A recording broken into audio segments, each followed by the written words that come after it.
ఈ ప్రత్యేక ప్రార్థనకి చేరి వచ్చిన మీకు వందనాలు, స్తోత్రాలు. ఒక చిన్న వాక్య సందేశాన్ని మనం ధ్యానించుకొని త్వరగా ముగించుకుందాం. ఇర్మియా గ్రంథం 30వ అధ్యాయము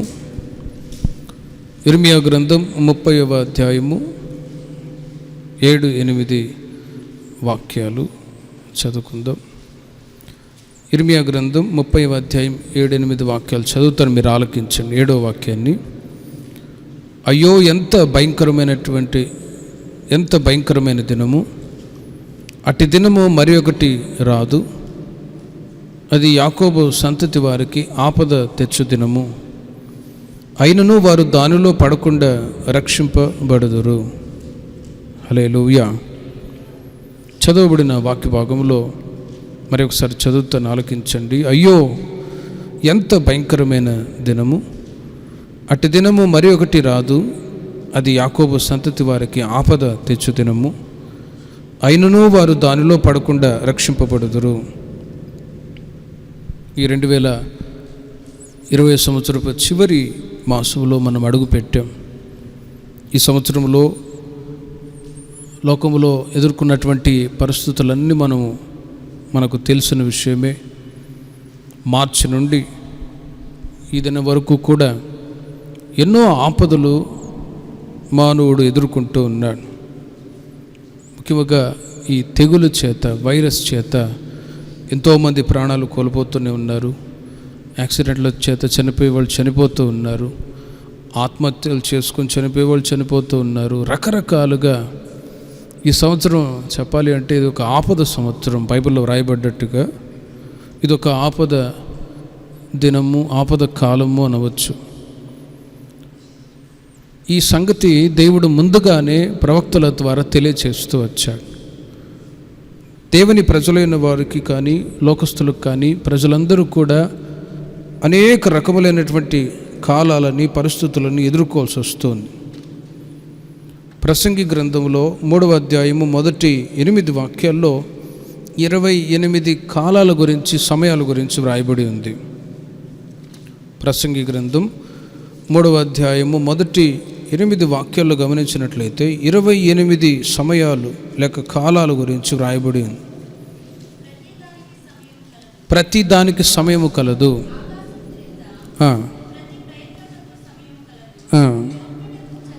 చూడండి, పుట్టుటకు చచ్చుటకు కాలం లేక సమయం ఉంది. నాటుటకు,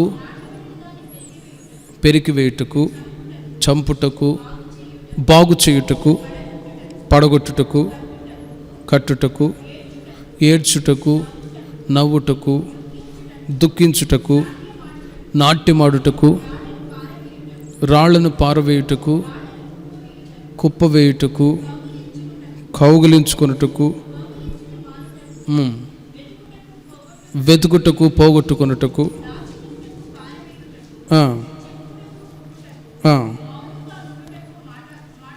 మౌనంగా ఉండటానికి, మాట్లాడటానికి,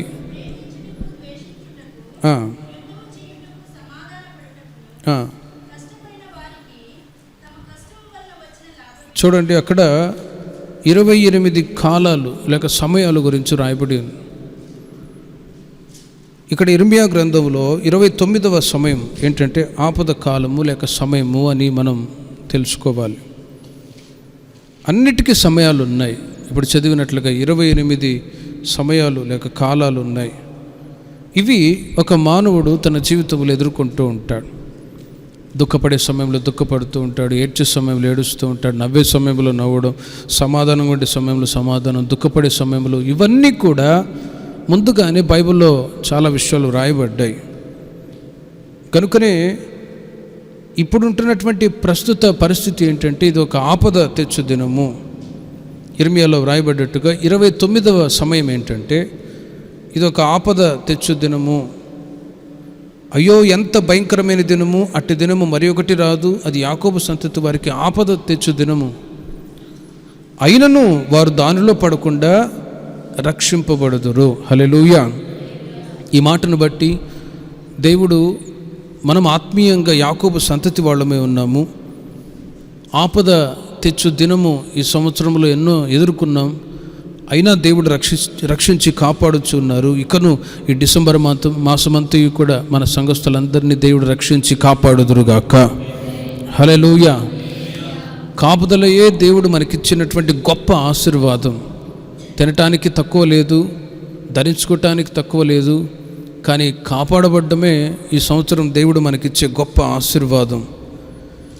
దేవుడు అందుకే చెప్తూ ఉన్నాడు, ఆపద తెచ్చు దినము వచ్చినప్పుడు ఆపదలు ఎదుర్కొంటారు.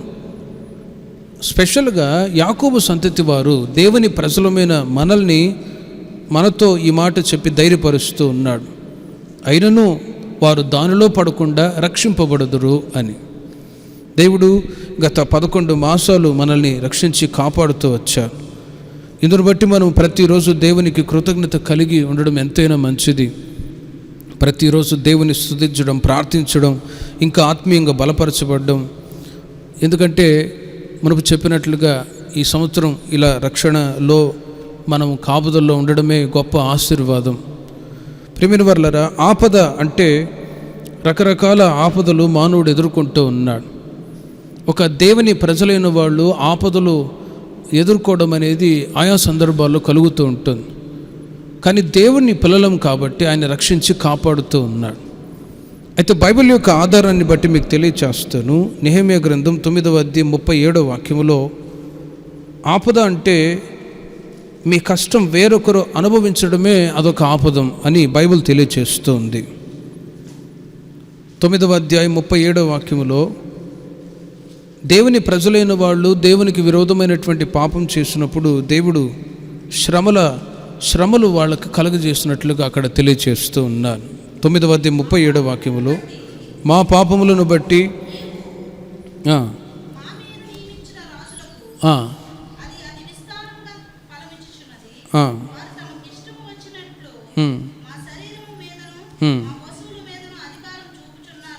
అధికారం చూపుచున్నారు కనుక. చూడండి, వాళ్ళు అంటారు మాకు చాలా శ్రమలు కలుగుతూ ఉన్నాయి, ఆపదలు ఎదుర్కొంటూ ఉన్నాము, మేము మా పశువులు ఇబ్బందులు పడుతూ ఉన్నాము, మాకు చాలా శ్రమలు కలుగుతూ ఉన్నాయి. ఎందుకంటే ఆ రోజుల్లో దేవుని ప్రజలైన వాళ్ళు దేవునికి విరోధంగా నడిచినప్పుడు దేవుడే స్వతహా శత్రువుల చేతికి వాళ్ళని అప్పగించేవాడు. అప్పుడు ప్రజలు క్షేమంగా ఉండాలి, తిని త్రాగి సంతోషంగా ఉండవలసిన వాళ్ళ బానిసలుగా వాళ్ళ రాజుల దగ్గర ఉండి పడరాని బాధలు పడి ఈ మాటలు వాళ్ళు చెప్తున్నారు, మేము చాలా శ్రమలు పొందవలసి వచ్చాము, ఆ పరిస్థితి మాకు ఎదురైంది అంటాడు. 128వ కీర్తన మొదటి 2 చరణాల్లో మీరు చూసినట్లయితే దేవుని ప్రజలు ఆనాడు పాపం చేసి ఇతర శత్రువుల రాజులకి బానిసలుగా ఉన్నప్పుడు వాళ్ళు పడరాని బాధలు పడుతూ వచ్చారు. కానీ దేవుని ప్రజలు పాపం చేయకుండా దేవుని యందు భయభక్తులు కలిగి ఉన్నట్లయితే ఆ శ్రమలు, ఆ బాధలు వాళ్ళ జీవితాల్లో అనుభవించేవాళ్ళు కాదు. అందుకే అక్కడ రాయబడి ఉంది, ఎవరైతే యెహోవా యందు భయభక్తులు కలిగి ఉంటారో వారు నిశ్చయముగా వారి చేతుల కష్టార్జితాన్ని అనుభవిస్తారు. అలా కాకుండా వీళ్ళు శత్రువుల వశంలోనికి వెళ్ళిపోయి వాళ్లకు బానిసలుగా ఉండి వాళ్ళకు వెట్టి సేకరి పనిచేస్తూ వాళ్ళు చెప్పే మాటలు విని ఇబ్బందులు పడవలసి వచ్చింది. సామెతల గ్రంథం 5వ అధ్యాయం 10వ వాక్యంలో కూడా రాయబడి ఉంది, నీ చేతుల కష్టార్జితం వ్యర్థమైపోతూ ఉంది అని, అన్యుల పాలవుతూ ఉంది. ఎందుకంటే దేవుని ప్రజలు దేవుని యొక్క మాట వినకుండా ఆ రోజుల్లో ప్రవర్తించిన ప్రవర్తన ద్వారానే వాళ్ళు శ్రమలు పొందవలసి వచ్చింది, పేదరికము, దరిద్రత ఇవన్నీ అనుభవించవలసి వచ్చింది. కానీ ఈ నూతన నిబంధన కాలంలో జీవిస్తూ ఉన్న మనము by the grace of God దేవుని కృపచేత పాపపు ఊబిలో నుంచి విడుదల చేసి నీతిమంతులుగా తీర్చి ఆయన యందు భయభక్తులు కలిగి ఉండటం ద్వారా మీ చేతుల కష్టార్జితాన్ని మీరు అనుభవిస్తూ ఉన్నారు. దేవునికి మహిమ కలుగునుగాక. ఈ మాసంలో కూడా మీరు చేస్తున్న పనులన్నిటినీ నా దేవుడు ఆశీర్వదించునుగాక. మన సంఘములు ఉంటున్న ప్రతి ఒక్క కుటుంబంలో ఏ కొరత లేకుండా దేవుడు సమృద్ధిని దయచేయుదురుగాక. రాకపోకల్లో దేవుడు తోడుగా ఉందురుగాక. పిల్లల్ని, యవనస్తులని క్షేమంగా కాపాడుదురుగాక. దేవుని ప్రజలైన వాళ్ళు ఎల్లప్పుడూ క్షేమంగానే ఉంటారు.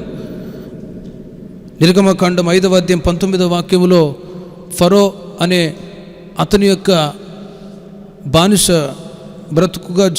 బానిసలుగా జీవిస్తున్నటువంటి ఇశ్రాయేలు ప్రజలు వాళ్ళ నాయకులు ఏమంటున్నారో చూడండి. 5వ అధ్యాయం 19వ వాక్యములో,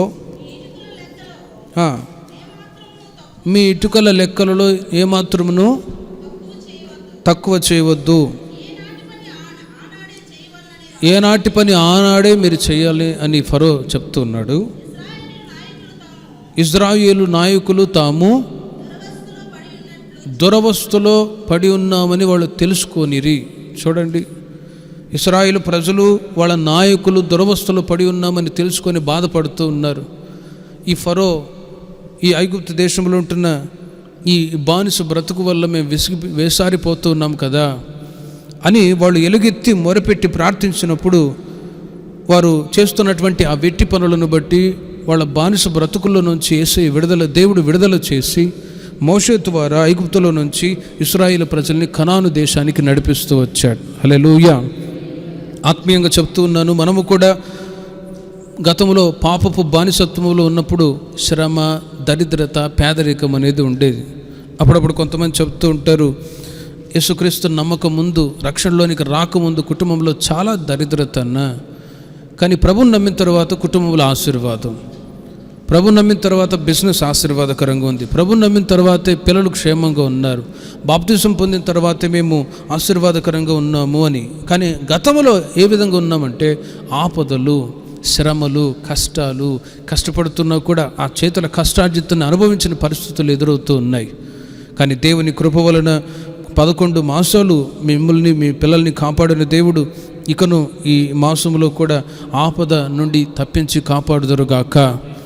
దేవుని ప్రజలైన వాళ్ళు ఆపదల్లో ఉన్నప్పుడు దేవుడు వారిని రక్షించి కాపాడుతాడు. ఎందుకంటే యాకోబు సంతతి వాళ్ళము కాబట్టి.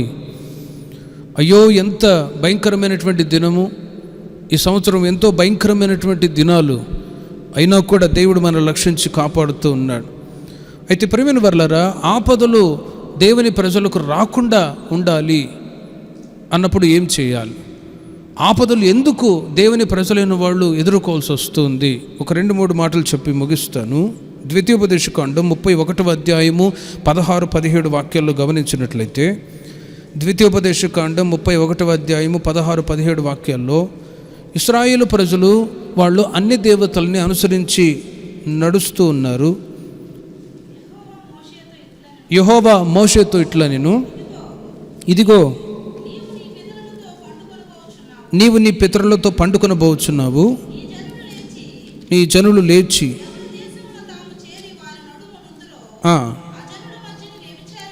ఆ జనుల మధ్యను వ్యభిచారులై అన్ని జనుల దేవతల వెంట వెళ్ళి నన్ను విడిచి నేను వారితో చేసిన నిబంధనను మీరుదురు. కావున నా కోపము ఆ దినమున వారి మీద రగులుకొనును, నేను వారిని విడిచి వారికి విరోధనవుదును. చూడండి, విస్తారమైన కీడులు, ఆపదలు వారికి ప్రాప్తించును. మన దేవుడు మన మధ్య ఉండకపోయినందున కదా ఈ కీడులు మాకు ప్రాప్తించినందు అనుకుందురు. చూడండి, దేవుడు మోషే ద్వారా ముందుగానే ఇశ్రాయేలు ప్రజల గురించి తెలియచేస్తూ ఉన్నాడు.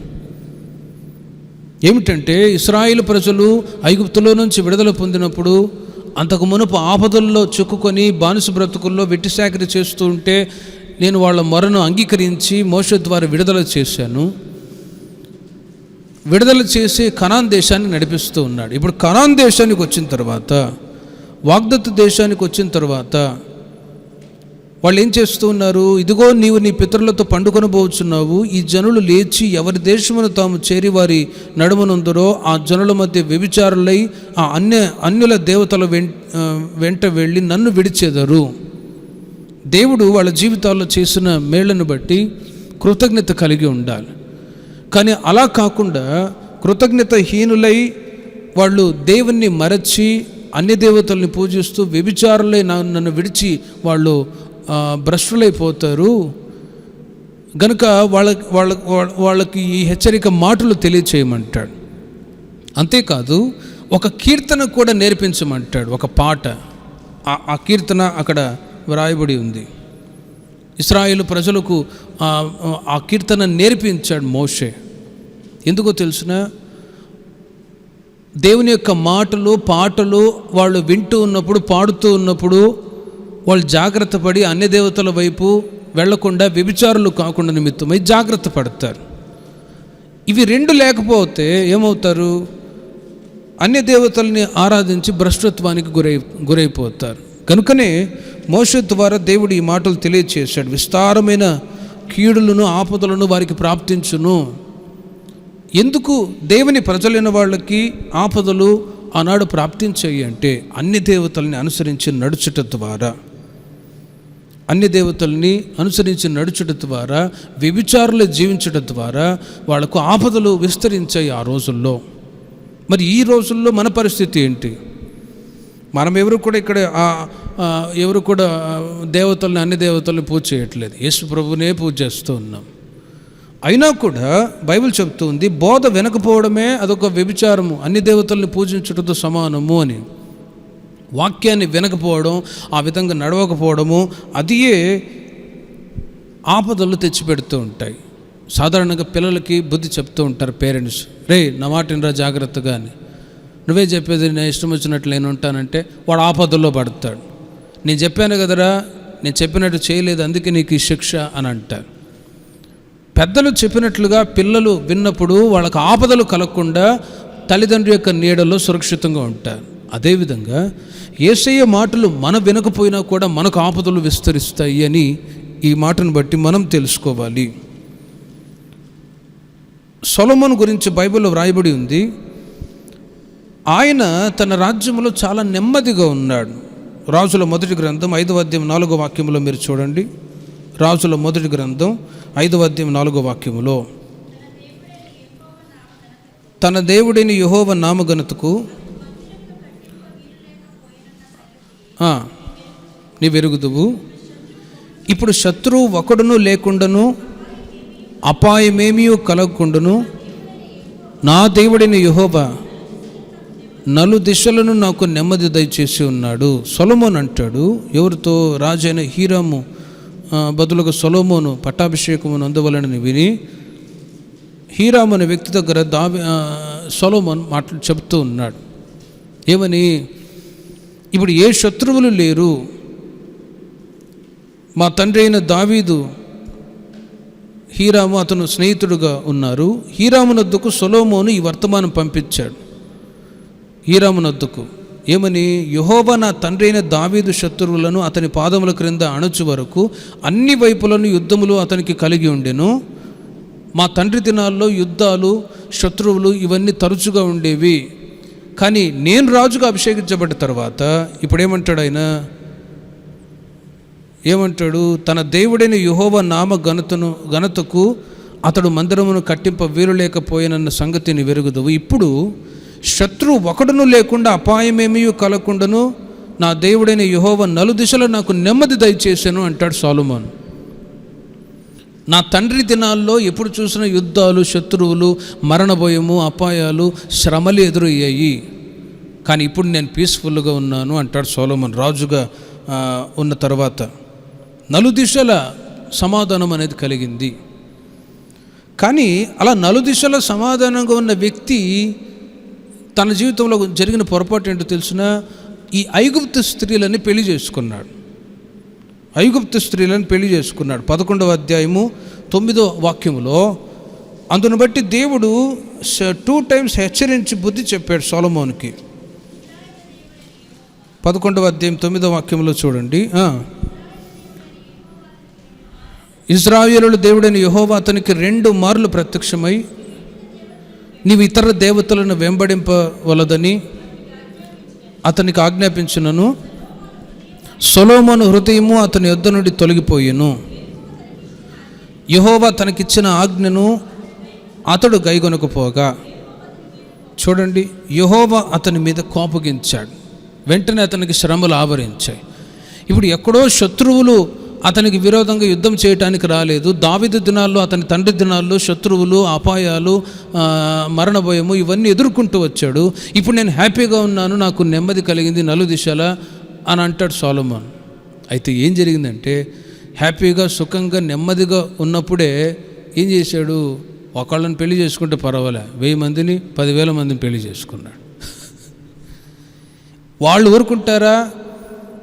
వాళ్ళు ఈయనేమో యెహోవా దేవుని ఆరాధిస్తూ ఉంటే వాళ్ళేమో ఐగుప్తు స్త్రీలను పెళ్లి చేసుకుంటే వాళ్ళు ఊరుకుంటారా? ఇదిగో ఈ దేవుని కూడా మొక్కు, మందిర ఆలయం కట్టించు అని చెప్పి ఈ ఐగుప్తు యొక్క స్త్రీలను పెళ్లి చేసుకుంటే భార్య మాట వినకపోతే ఊరుకుంటారు వాళ్ళు. ఇక అది మీకే తెలుసు, నేను ఇంక ఎక్స్ప్లెనేషన్ ఎందుకు. సొలొమోను జీవితంలో కూడా అదే జరిగింది. నలుదిశలో నెమ్మదిగా ఉన్నాను, హ్యాపీగా ఉన్నానని చెప్పిన వాడు ఇప్పుడు ఇంట్లో నెమ్మది కోల్పోయాడు. ఐగుప్తు స్త్రీలని పెళ్లి చేసుకున్నట్టు ద్వారా వాళ్ళు ఏం చేశారంటే పూర్తిగా అతని యొక్క మైండ్ని డైవర్ట్ చేశారు, ఎటువైపు అన్య దేవతలను పూజించేటట్లుగా. అందుకే 2 times దేవుడు వార్నింగ్ ఇచ్చాడు, ఇదిగో ఇతర దేవతలను వెంబడింపవలదని ఆజ్ఞాపించాడు. అయినా కూడా సొలొమోను ఏం చేశాడు? హృదయమును అతని వద్ద నుండి తొలగిపోయిను. దేవుడిచ్చిన ఆజ్ఞను గైకొనకపోగా శ్రమలు ఆవరించాయి. చివరికి ఆ పేరు కూడా లేకుండా పోయింది వంశవాళి పట్టికలో. చూడండి, అన్య దేవతలని పూజ చేయట్లేదు సొలొమోన్, కానీ తాను పెళ్లి చేసుకున్న స్త్రీలు ఇతన్ని ప్రేరేపించి చివరికి భ్రష్టత్వానికి గురైపోయాడు. వ్యభిచారిగా, విగ్రహారాధన అనేది వ్యభిచారంతో చేసిన పాపంతో సమానము. రాజుల మొదటి గ్రంథం 12వ అధ్యాయంలోనికి వచ్చేసరికి సొలొమోను అలా దేవుని యొక్క ఆజ్ఞను గైకొనక నెమ్మదిగా ఉన్నాను అని చెప్పాడు, కానీ ఇంట్లో ఉంటున్న భార్యలే అతన్ని అన్య దేవతలు పూజించేటట్లుగా చేసి భ్రష్టత్వానికి గురైపోయాడు. చివరికి 12వ అధ్యాయంకి వచ్చేసరికి, అధ్యాయంలో మీరు తర్వాత చదువుకోనండి, అతని కుమారుడైన రెహబాము పరిపాలనకు వచ్చేసరికి అతడు యవనస్తుల ఆలోచన వింటూ ఉన్నాడు. అతని కుమారుడైన సొలొమోను కుమారుడైన రెహబాము రాజరికానికి వచ్చిన తర్వాత అక్కడ రాజ్యాన్ని ఎలా పరిపాలన చేయాలి అని అడిగాడు. అప్పుడు కొంతమంది పెద్ద మనుషులు ఉన్నారు, వాళ్ళని దగ్గర తీసి ప్రజల్ని ఎలా పరిపాలన చేయాలి మీరు ఒక అడ్వైజ్ ఇవ్వండి అంటే, వాళ్ళు పెద్ద మనుషులు కాబట్టి ఎక్స్పీరియన్స్తో ఉన్నవాళ్ళు కాబట్టి చెప్పారయ్యా, ప్రజలను ఇబ్బంది పెట్టకుండా, వాళ్ళని శ్రమల పాలు చేయకుండా జాగ్రత్తగా వాళ్ళని నడిపించు, అప్పుడు వాళ్ళు నీ మాట వింటారు, రాజ్యం కూడా క్షేమంగా ఉంటుంది అన్నారు. అయితే రెహబాము ఏం చేశాడంటే పెద్దల ఆలోచన ప్రక్కన పెట్టి యవనస్తులు కొంతమంది ఉంటే వాళ్ళను కూడా అడిగాడు, మీరేం చెప్తారు అని. వాళ్ళు అంటారు, వేసి వాళ్ళని అసలు వదలబాకు, పిండి పిప్పి చేసి అంటాడు. ఇక చూడండి, ఎప్పుడైతే పెద్దల ఆలోచన వినకుండా యవనస్తుల ఆలోచన విని ఇశ్రాయేలు ప్రజల్ని, దేవుని ప్రజల్ని ఇబ్బంది పెట్టడం మొదలుపెట్టాడో రాజ్యం 2 భాగాలుగా మారిపోయింది. ఇశ్రాయేలు రాజ్యము, యూదా రాజ్యం 2 రాజ్యాలుగా మారిపోయాయి. శత్రువులు పెరిగిపోయారు. గనుక ప్రియమైన వర్లరా, ఆపదలు ఎక్కడి నుంచి వస్తాయి? ఎక్కడో పాకిస్తాన్ నుంచి లేక ఆఫ్ఘనిస్తాన్ నుంచి వాళ్ళు బాంబ్ బ్లాస్టింగ్ చేస్తారేమో ఇక్కడ అనుకుంటాం భౌతికంగా, కానీ ఆపదలు ఎక్కడి నుంచి వస్తాయి? ఇంట్లో నుంచి ప్రారంభమవుతూ ఉన్నాయి. సొలొమోను నెమ్మదిగా ఉన్నాను అనుకుంటున్నాడు, కానీ తాను ఐగుప్తు స్త్రీలను పెళ్లి చేసుకున్నట్టు ద్వారా వాళ్లే ఇతన్ని అన్ని దేవతల వైపు డైవర్ట్ చేసి దేవునికి విరోధంగా నడిచేటట్లు క్రియేట్ చేశారు. గనుకనే ఈ విషయంలో దేవుని ప్రజలు జాగ్రత్తగా ఉండాలి, అన్ని దేవతల్ని ఆరాధించకుండా. వీటికి అర్థం ఏంటంటే దేవుని యొక్క మాట వినకపోవడమే విగ్రహారాధన చేయుట. దేవుని యొక్క మాటలు వింటూ ఆ విధంగా ఈ మాసమంతయు కూడా నడుచడం ద్వారా ఏ అపాయం కలగకుండా దేవుడు మనల్ని, సంఘాన్ని క్షేమంగా కాపాడుదురుగాక. హల్లెలూయా. యేసయ్యనే మనము కొలిచి ఆయన ద్వారా మేలులు పొందుదుముగాక. ఎక్కడ అన్య దేవతలకి, అన్య బోధలకి చోటు ఇవ్వకుండా, చెడుతనానికి చోటు ఇవ్వకుండా ఎంత జాగ్రత్త పడతారో ఎవరికి వాళ్ళే అంతగా అపాయాల నుంచి దేవుని ప్రజలు తప్పింపబడతారు, లేకపోతే అపాయాలు ఎదురవుతాయి. 71వ కీర్తన 21వ చరణంలో మీరు చూడండి, అక్కడ కూడా కీర్తనాకారుడు ఒక మాట తెలియచేస్తాడు. 71వ కీర్తన 21వ చరణంలో, అనేకమైన కఠిన బాధలను మాకు కలుగు చేసిన వాడా, నీవు మరలా మమ్మను బ్రతికింప చేయుదువు, భూమి యొక్క అగాధ స్థలములలో నుండి నీవు మరలా మమ్మలను లేవనెత్తుదువు, నా గొప్పతనమును వృద్ధి చేయుము, నా తట్టు మరలి నాకు నెమ్మది కలుగజేయము అంటాడు దావీదు. చూడండి, అనేకమైన కఠిన బాధలను మాకు కలుగజేసిన వాడా అని అంటాడు. నీవు మరలా మమ్మను బ్రతికించదువు, కఠినమైనటువంటి బాధలను కలుగజేసిన వాడా అంటాడు. బాధల్ని కలుగజేసేది ఎవరు? సర్వ సృష్టి ఎవరి స్వాధీనంలో ఉంది? దేవుని స్వాధీనంలోనే ఉంది. మనం క్షేమంగా ఉండాలన్నా, మనం బలహీనపడి మరలా లేపబడాలన్నా ఎవరి చేతిలో ఉందంటే యేసయ్య చేతిలోనే ఉంది. అందుకే కీర్తనకారుడు ఆ మాట తెలియచేస్తాడు. కఠిన బాధలను నీవు మాకు కలుగజేసిన వాడా, నీవు మరల మమ్మను బ్రతికించదువు, భూమి యొక్క అగాధ స్థలముల నుండి నీవు మరల మమ్మను లేవనెత్తెదవు, నా తట్టు మరలి నాకు నెమ్మది దయచేయమని ప్రార్థిస్తాడు. కఠిన బాధలు.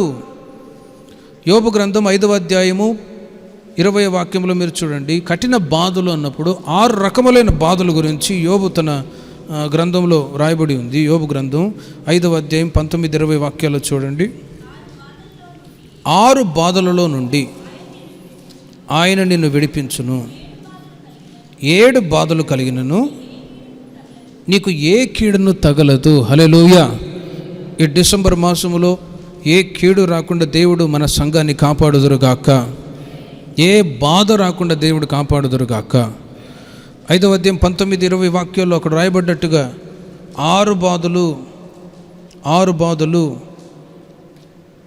ఏంటవి చూడండి. 6 బాధలలో నుండి ఆయన నిన్ను విడిపించును, 7 బాధలు కలిగినను నీకు ఏ కీడును తగలదు. ఇది దేవుని ప్రజలకు దేవుడు చేస్తున్నటువంటి ఒక ధైర్యపరిచేటువంటి మాటలు, వాగ్దానంతో కూడినటువంటి మాటలు ఇవి. 6 బాధలు ఉన్నాయి. ఏంటి 6 బాధలు అంటే? 1 క్షామము, 2వది మరణము, 3వది యుద్ధము, 4వది ఖడ్గము, 5వది నోటి మాటలు, 6వది చూడండి దుష్ట మృగములు, 6వదిగా అక్కడ రాయబడి ఉంది అడవి మృగములు. 6 రకములైనటువంటి బాధలు దేవుని ప్రజలు ఎదుర్కొంటారు. అయినా దేవుడు తన ప్రజలైన మనల్ని తప్పించి కాపాడుదురుగాక. 1 క్షామము. అనేక ప్రాంతాల్లో క్షామం ఉంది, కరువు ఉంది. ఆహారము లేకుండా కరువు ఉన్నటువంటి దేశాలు ఉన్నాయి. కొన్ని దేశాల్లో మట్టిని కూడా రొట్టెలుగా చేసుకొని తింటూ ఉన్నారు, ఆహారము లేక. అయితే మరి కొన్ని ప్రాంతాల్లో ఆహారపు కొరత అనేది లేనే లేదు. ఇక్కడేముంది, వడాపావు తిని పని చేసుకొని బతికేవాళ్ళు ఉన్నారు. ఆహారపు కొరత అసలే లేదు, ఆహారపు కొరత అసలు లేనే లేదు. అలా ఉందని చెప్పి మనం దేవుని మర్చిపోవటానికి అవకాశం ఉందా? లేదు. ఆహారపు కొరత లేకుండా ఉన్నప్పుడు, అన్ని సమృద్ధిగా ఇచ్చినప్పుడు దేవుణ్ణి మనము వెతకాలి. అన్ని అనుకూలంగా ఉన్నప్పుడు దేవుని స్తుతించాలి. ముఖ్యముగా ఆత్మీయ కరువు రాకుండా జాగ్రత్త పడాలి. ఆత్మీయ కరువు. యేసుక్రీస్తు వారు చెప్తున్నాడు, ఒకడు రొట్టె వలన కాదు, దేవుని నోటి నుంచి వచ్చే ప్రతి మాట వలన బ్రతుకుతాడు. దేవుని నోటి నుంచి వచ్చే ప్రతి మాట వలన బ్రతుకుతాడు. ఆహారము ఉన్నా లేకపోయినా దాని గురించి బాధపడిన అవసరం లేదు, కానీ ఆత్మీయ క్షామం రాకుండా కాపాడబడాలి. అందునిమిత్తమే ప్రతిసారి దేవుని సన్నిధికి రావాలి, ప్రార్థించాలి, వాక్యం వినాలి. ఈ కరువు వచ్చిందనుకోండి, భౌతికమైనటువంటి ఆశీర్వాదాలు, కరువు దేవుని ప్రజలు ఎదుర్కోవాల్సి వస్తుంది. అందుకే నా మట్టుకైతే ఎవరు వచ్చినా రాకున్నా ప్రార్థనలు ఏర్పాటు చేస్తూనే ఉన్నాం, బుధవారం, శుక్రవారం, శనివారం. ఎందుకంటే ఆత్మీయ కరువు మేము అనుభవించకూడదు, సంఘం అనుభవించకూడదు అనే ఉద్దేశంతో. ఆత్మీయ కరువు వచ్చిందనుకోండి, ఇప్పటికే 6 నెలలు కరువు వచ్చింది, ప్రార్థన లేదు, ఏం లేదు, శుభ్రంగా తినడం, యూట్యూబ్లో లైవ్లో చూసుకొని ఆరాధన చేస్తున్నామని ఇప్పుడు కూడా అనేవాళ్ళు ఉన్నారు. ఇప్పుడు కూడా శుభ్రంగా ఉదయం టిఫిన్ చేసుకోవడం, కూర్చోవడం, టచ్ నొక్కడం, అక్కడ స్టార్ట్ అయింది. యూట్యూబ్లోనే ఆరాధన, అక్కడే ఫోన్ ముందే మోకరించి ప్రార్థన చేసుకుని దానికి దండం పెట్టిన వాళ్ళు ఉన్నారు. యేసు ప్రభువుని పక్కన పెట్టారు. ఏంటంటే లైవ్ ఆరాధన జరుగుతుంది. ఈ ప్రతికూల పరిస్థితులు ఎదురయ్యాయి. ఇది ఒక కరువు. ఇది మీరు అనుకుంటారేమో ఇంట్లో ప్రార్థన చేసుకుంటున్నాం, మొబైల్ యూట్యూబ్లో లైవ్లో చూసుకుంటున్నామని. ఒకవైపు చూస్తే ఇది కరువే.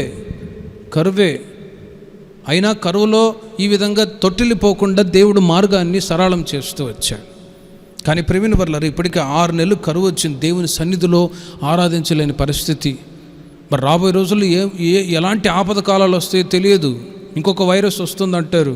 రకరకాలుగా ఈజీగా సన్నిధి లేకుండా సాతానుగాడు చేస్తూ ఉన్నాడు సులభంగా. కానీ దేవుని సన్నిధిలో గడిపే అనుభవం అనేది కోల్పోవడం అనేది చాలా నష్టం. అది ఆత్మీయ క్షామం. గనుకనే భౌతికంగా కరువు లేకున్నా కూడా ఆత్మీయ కరువు రాకుండా దేవుడు ఈ మాసమంతా సమృద్ధిగా మనకు ఆత్మీయంగా బలపరచుదురు కాక. ప్రార్థనలో అధికంగా పాల్పొంది వాక్యాలు విని ఆత్మీయంగా బలపరచబడుదురుగాక. రెండవదిగా మరణము. ఎంతోమంది వైరస్ చేత చనిపోయారు. మరణం, భౌతికమైన మరణం. కానీ దేవుడు మనకు ఆయుష్నిచ్చాడు, మరణం కాకుండా కాపాడుతున్నాడు. ఎందుకో తెలుసునా? ఆత్మీయ మరణం కలగకుండా జాగ్రత్త పడాలి. ఇప్పుడు మనం బ్రతికి జీవిస్తూ ఉన్నాం, కానీ ఆత్మీయంగా స్పిరిచువల్ డెత్, ఆత్మీయ మరణాన్ని అనుభవిస్తే ఇక జీవించుచు ఉండి కూడా ప్రయోజనం లేదు. అందుకే వాక్యం చెప్తుంది, జీవించుచున్నావన్న పేరు మాత్రం అనేది, కానీ నీవు మృతుడవే అంటాడు. ఎందుకంటే ఆత్మీయంగా ఒక వ్యక్తి చనిపోయినప్పుడు భౌతికంగా బ్రతికి ఏం ప్రయోజనం? పండు తినకూడదు అన్నాడు, తింటే ఏమవుద్ది? తింటాను అని తిన్నాడు, ఆత్మీయంగా చచ్చిపోయాడు ఆదాము. భౌతికంగా బలాఢ్యుడుగా ఉన్నాడు, బాడీ బిల్డర్గా. ఆత్మీయంగా దేవుని ప్రజలు చావకుండా దేవుడు ఈ మాసమంతా కాపాడుదురుగాక. హల్లెలూయా. దేవుని యొక్క మాటని తప్పకుండా యేసయ్యా నీ మాట ప్రకారం నేను జీవిస్తాను అని ఆ విధంగా ఒప్పుకోలు చేసి జీవించినప్పుడు, బ్రతికినప్పుడే ఆత్మీయ మరణం కాకుండా దేవుని ప్రజలు కాపాడబడతారు. మూడవదిగా యుద్ధాలు వస్తాయి. భౌతికంగా యుద్ధాలు జరుగుతున్నాయి. కుటుంబంలో జరిగే యుద్ధాలు ఎదుర్కొంటేనే చాలా పరలోక రాజ్యానికి వెళ్తాం. ఏది అత్తగోడలు, తోడికోడళ్ళు, ఈ అన్నదమ్ములు, అక్క చెల్లెలు ఉన్నారు చూడండి. ఈ యుద్ధాలు చేస్తేనే చాలా పరలోకాన్ని వెళ్ళిపోతాం. ఎందుకంటే ఆ యుద్ధాలు జరిగినప్పుడు అసమాధానం ఉంటుంది చూడండి. అసమాధానంతో ఒకవేళ కన్నుమొస్తే పరలోక రాజ్యానికి వెళ్ళలేము. అందుకే ఈ యుద్ధాలు లేకుండా ఈ మాసమంతా దేవుడు మీ కుటుంబాలలో సమాధానాన్ని దయచేయుదురుగాక. హల్లెలూయా. యుద్ధాలు లేకుండా సౌలు దినాల్లో యుద్ధాలు వచ్చాయి. ఊరీము తుమ్మిము ధరించుకొని దేవుని దగ్గర విచారణ చేస్తూ ఉన్నాడు, అయినా కూడా జవాబు రాలేదు. ఎందుకంటే ఆల్రెడీ దేవుని యొక్క ఆత్మను కోల్పోయాడు సౌలు. కోల్పోయిన తర్వాత యుద్ధంలో నాకు జయం కలుగుతుందా అని ఊరీము తుమ్మిము ధరించుకొని దేవుని దగ్గర జవాబు అడిగితే దేవుడు కూడా జవాబు ఇవ్వలేదు. కనుకనే దేవుడిచ్చిన ఆత్మీయ అనుభవాలు, అభిషేకాన్ని కాచుకుంటూ ఉన్నప్పుడు ఎలాంటి యుద్ధాలు కుటుంబంలో ఎదురైనా కూడా వాటిని మనం జయించగలము. హల్లెలూయా. ఆత్మీయ అనుభవాల ద్వారా యుద్ధాలని జయించగలం. ఇప్పుడు వాక్యాలు వింటూ ఉన్నారు, ఉపదేశాలు వింటూ ఉన్నారు, అభిషేకాన్ని పొంది ఆత్మీయంగా బలపరచబడుతూ ఉండగా ఏదైనా చిన్న అసమాధానం కుటుంబంలో వచ్చిందనుకోండి, దాన్ని ఎదుర్కొనే ఆలోచన పరిశుద్ధాత్మ దేవుడు మీకు అనుగ్రహిస్తాడు. లేకపోతే అసమాధానము, కోపము, ద్వేషం పెరిగి ఇంకా కుటుంబాలలో దుఃఖకరమైన పరిస్థితులు ఎదుర్కొంటారు. అలా కాకుండా ఈ మాసములో దేవుడు మన విశ్వాసంలో ప్రతి కుటుంబంలో దేవుడు సమాధానాన్ని దయచేయుదురుగాక. నాలుగవదిగా ఖడ్గము. సాతానుడు ఖడ్గాన్ని పంపిస్తాడు కుటుంబంలో. కొన్నిసార్లు మరణకరమైన రోగాలు, కొన్ని కష్టాలు, శ్రమలు, నిందలు, అవమానాలు ఇవి ఖడ్గములాగా దూసుకుపోతూ ఉంటాయి కొన్నిసార్లు. కానీ ప్రియమైన వర్లరా, ఆయన మన పక్షమై ఉండి యుద్ధం చేసేవాడు. ఎలాంటి ఖడ్గం సాతానుగాడు దూసుకొని పోయేటట్లు చేసినా కూడా ఆయన మన పక్షమై ఉండి పోరాడి జయించేవాడు. ఈ ఖడ్గాన్ని ఈజీగా మనం జయించవచ్చు. ఇంకో ఖడ్గం ఉంది. ఏంటి? నాలుక ఖడ్గం లాంటిది. ఏది? నాలుక. క్రింద 5వ బాధ ఏంటో తెలుసునా? ఈ నోటి మాట ద్వారా కూడా బాధలు ఎదురవుతూ ఉంటాయి. అందరూ క్షేమంగా, అందరూ సమాధానంగా, నెమ్మదిగా ఉంటారా?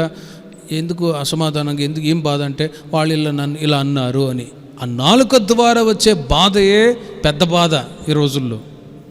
ఈ కుటుంబాల్లో, సంఘములో, సమాజంలోనైతే పెద్ద పెద్ద ఖడ్గాలు ఎదురవుతున్నాయిలేండి. ఒకరికొకరు చంపుకోవడాలు, నరుక్కోవడాలు ఇవి ఎక్కువైపోతూ ఉన్నాయి. ఖడ్గము డైరెక్ట్గా క్రియేట్ చేస్తుంది లోకంలో.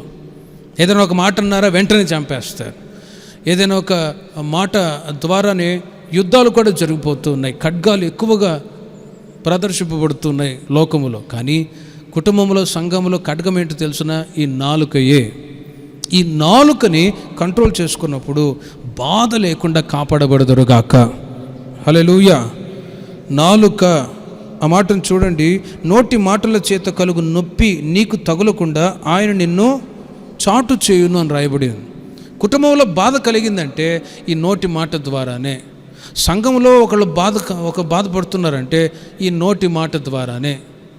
అందుకే నోటిని కంట్రోల్ చేసుకుంటే ఏ బాధ ఉండదు. అలాగని ముచ్చుగా కూర్చోమని కాదు, ముచ్చోళ్ళని నమ్మకూడదు అంటారు. మరలా అలా ఉన్నా కూడా మాట్లాడే సమయంలో మాట్లాడాలి, మౌనంగా ఉండే సమయంలో మౌనంగా ఉండాలి.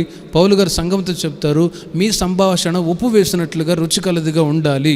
అప్పుడే యుద్ధము లేక బాధ కలగకుండా అందరూ సంతోషంగా ఉండగలరు. హల్లెలూయా. ఇప్పటికే దేవుడు అలాంటి సంతోషాన్ని సంఘములో ఇచ్చారు. ఇకను ఈ మాసమంతా నోటి మాట ద్వారా బాధ కలగకుండా దేవుడు సంతోషాన్ని దయచేయుదురుగాక. ఆరవదిగా అడవి మృగములు మనిషి యొక్క స్వభావాలను బట్టి ఈ విధంగా రాయబడ్డాయి.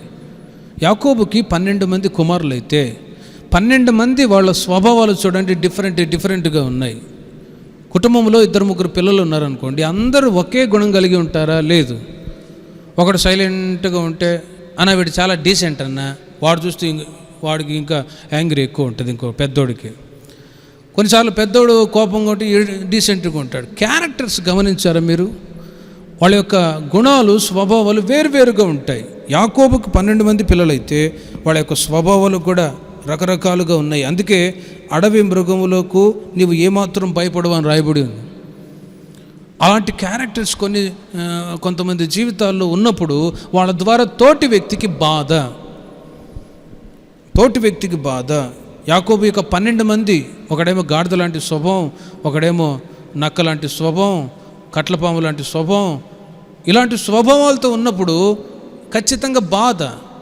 యోసేపు ఫలించడి కొమ్మ, అతను చాలా డీసెంట్గా ఉన్న వ్యక్తి. అన్నల ద్వారా చూడండి కీడు అనుభవిస్తున్నాడు యోసేపు, అన్నల ద్వారా బాధ అనుభవిస్తున్నాడు. అయినా కూడా చెడుతనాన్ని మంచితనం ద్వారా యోసేపు జయించాడు. యోసేపు అంటాడు, అన్నలారా మీరు నాకు కీడు చేయని ఉద్దేశించారు, కానీ ఆ కీడే నాకు మేలుగా మారినది. హల్లెలూయా. ఆపదలు వస్తాయి అడవి మృగము లాంటి స్వభావం కలిగిన మనుషుల ద్వారా ఆపదలు వస్తూ ఉంటాయి.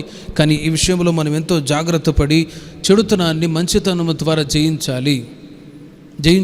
ఈ లోకంలో అలాంటి పరిస్థితులు, అలాంటి వ్యక్తిత్వం కలిగిన వాళ్ళు ఎదురవుతూ ఉంటారు. కానీ ఈ మాసమంతా దేవుడు మనుషుల ద్వారా, అడవి మృగముల వంటి మనుషుల స్వభావాలు క్రియ చేస్తున్నప్పుడు వాటి నుంచి దేవుడు మిమ్మల్ని తప్పించి కాపాడుదురుగాక. 66వ కీర్తన 14వ చరణంలో చూడండి. 66వ కీర్తన 14వ చరణంలో ఇంకొక మాట వ్రాయబడి ఉంది. కీర్తనల గ్రంథంలో 66:14, నాకు శ్రమ కలిగినప్పుడు నా పెదవులు పలికిన మొక్కుబడులను. చూడండి, కీర్తనకారుడు తెలియచేస్తున్నాడు, నాకు శ్రమ కలిగినప్పుడు. ఎందుకు శ్రమ, ఎందుకు బాధ, ఎందుకు అపాయాలు, ఆపద సమయాలు దేవుని ప్రజలు ఎదురవుతుంటే అంటే కీర్తనకారుడు అంటాడు, మొక్కుబడులు చెల్లించకపోవటం ద్వారానే శ్రమ కలిగినది. అందుకే శ్రమ కలిగినప్పుడు నా నోట ఏదైతే నేను మొక్కుబడి చేసుకున్నానో దాన్ని నేను చెల్లిస్తాను అంటాడు కీర్తనకారుడు. మొక్కుబడి, దేవుని దగ్గర రకరకాల మొక్కుబడులు చేసేవాళ్ళు ఉన్నారు.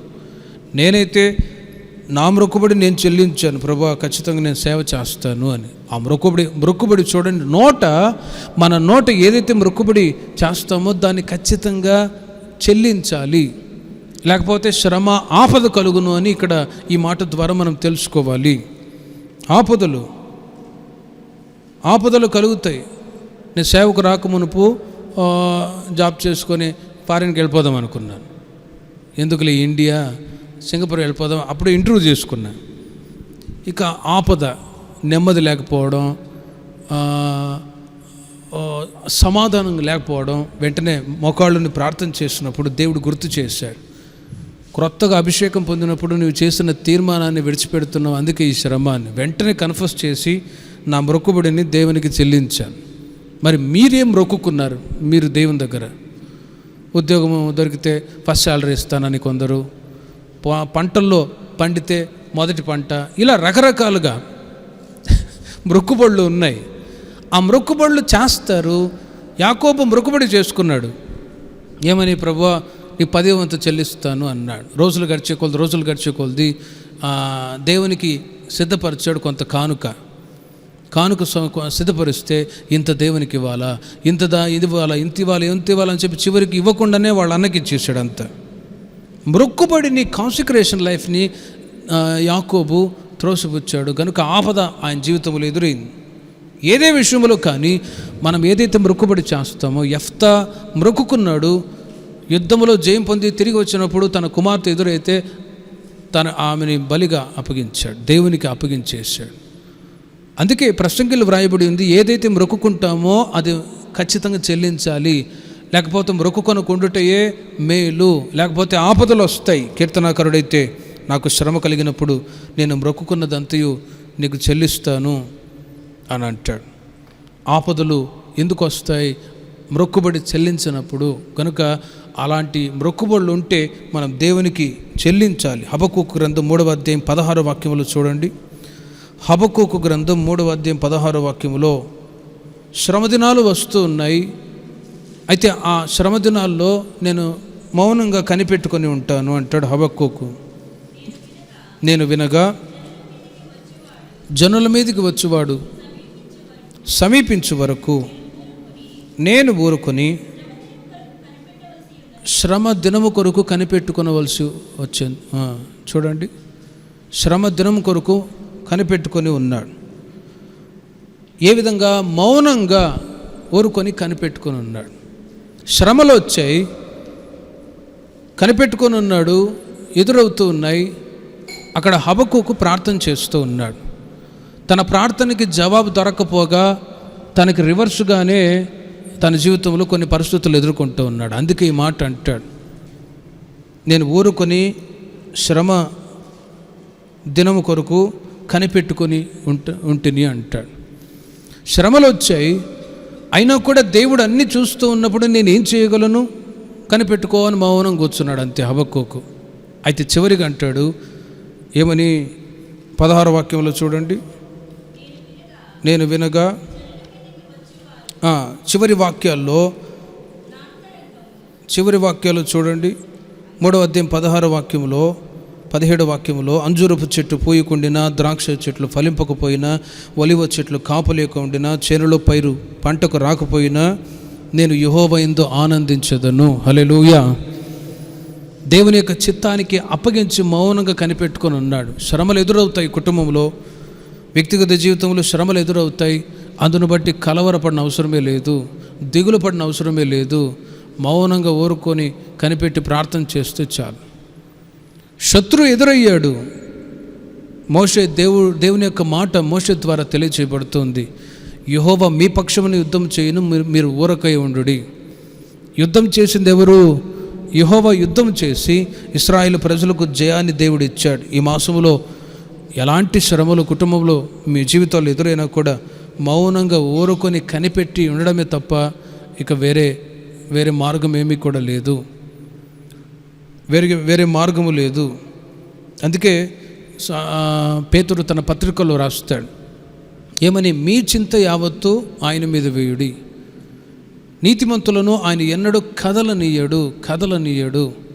కొన్ని శ్రమలు, ఆపదలు వ్యక్తిగత జీవితంలో, కుటుంబాల్లో ఎదురవుతున్నప్పుడు దేవుని సన్నిధిలో ప్రార్థించడం తప్ప, మౌనంగా ఉండి కనిపెట్టడం తప్ప వేరే మార్గం ఏమీ కూడా లేదు. మనుషులను ఆశ్రయించి వెళ్ళినా కూడా ప్రయోజనం లేదు.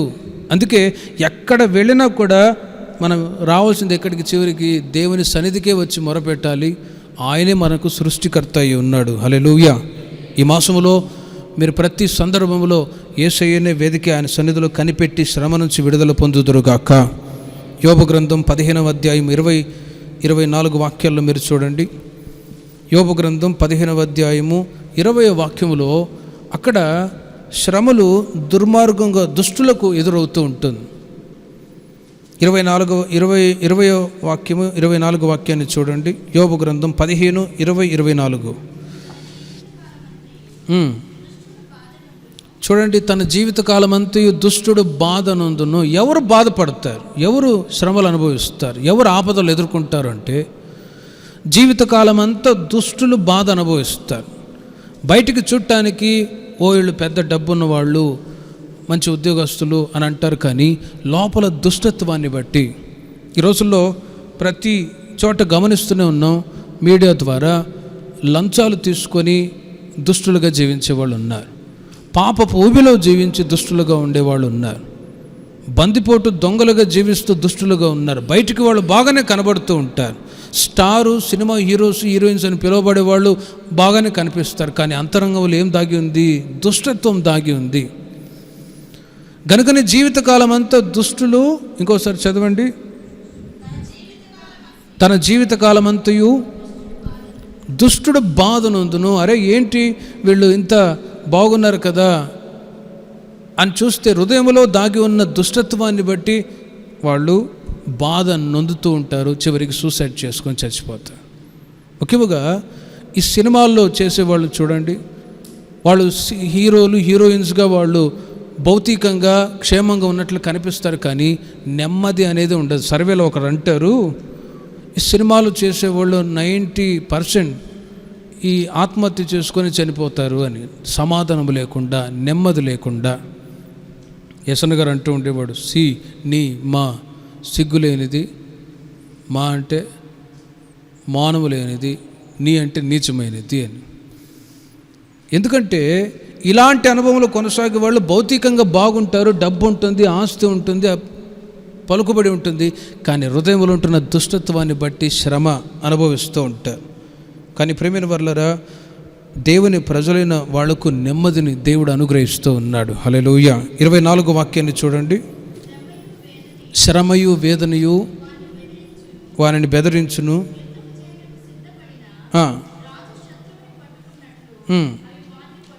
చూడండి, దుష్టులను పట్టుకుంటాయి, కానీ దేవుని ప్రజలకు ఆపదలు ఎదురవుతున్నప్పుడు ప్రార్థనే శ్రేష్టమైంది.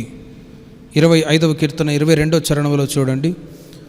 దుష్టులకు ఆపదలు ఎదురవుతుంటాయి, శ్రమలు ఎదురవుతూ ఉంటాయి, వాళ్ళు నానా బాధల్లో శ్రమల్లో చిక్కుకొని ఇబ్బందులు పడుతూ ఉంటారు.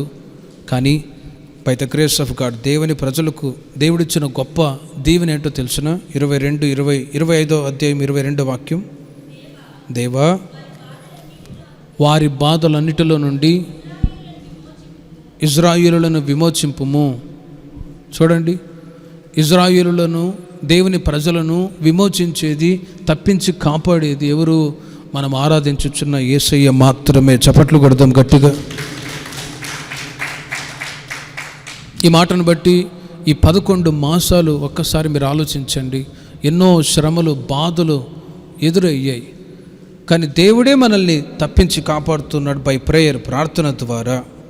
సామెతల గ్రంథం 11వ అధ్యాయం 8వ వాక్యములో నీతిమంతుడు బాధ నుండి తప్పింపబడును అని రాయబడి ఉంది.